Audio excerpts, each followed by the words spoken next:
Sandusinang sapatos na isinulat ni Luis Gatmaitan. Si Karina ay may isang ama na mahusay na magsasapatos. Tuwing may okasyon, ginagawan siya ng kanyang ama ng mga bagong pares ng sapatos. Hinahangaan ito ng mga tao pati na rin sa paaralan. Paano mo ba naiisip ang ganyang estilo? Kay ganda. Parang may mahika ang iyong kamay.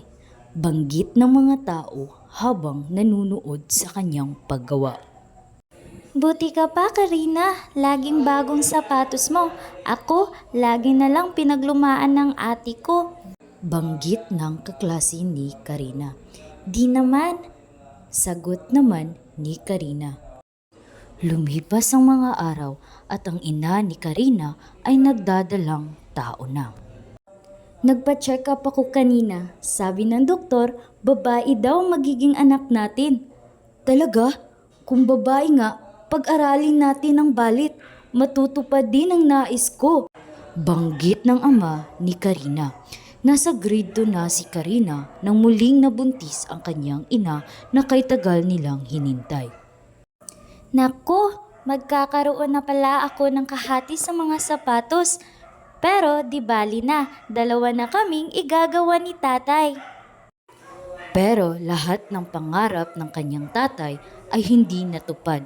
Nagulat sila sa paglabas ng bata. Ito'y walang mga paa na siyang ikinalungkot ng pamilya. Napapansin ni Karina ang lungkot ng kanyang ama sa tuwing nakikita nito si Susie at lagi itong walang oras para sa kanila. Isang araw, ikinuwento ni Susie kay Karina ang kanyang panaginip kung saan siya ay may paa at nakakasuot ng sapatos. Naalala niya ang bawat detalye ng mga sapatos na kanyang napapanaginipan. Ngunit nang mag-12 taong gulang si Susie, namatay ang kanilang ama. Isang araw, habang naghahanap ng mga sapatos na maaaring maipamigay si Karina, nakakita siya ng mga kahon na may iba't ibang pares ng sapatos. Sa loob ng mga kahon, nakita niya ang mga sapatos na ginawa ng kanyang ama para kay Susie. Ang mga sapatos ay katulad ng mga sapatos na napapanaghinipan ni Susie.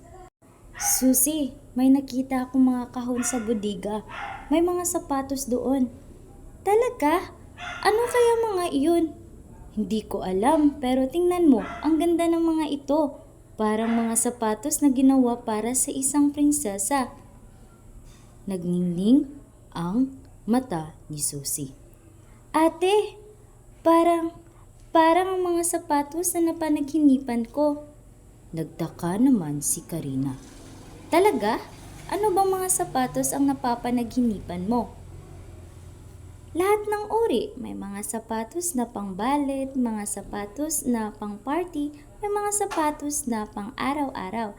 Lahat sila magaganda. Habang aliw na aliw si Susie, may napansin si Karina na isang sulat na nakasabit sa isang sapatos. At ito ay kanyang binasa. Para sa aking mahal na Susie, sana magustuhan mo ang mga sapatos na ito. Mahal na mahal kita. Umiyak si Sisi nang marinig niya ito. Ate, ginawa ito ni Papa para sa akin.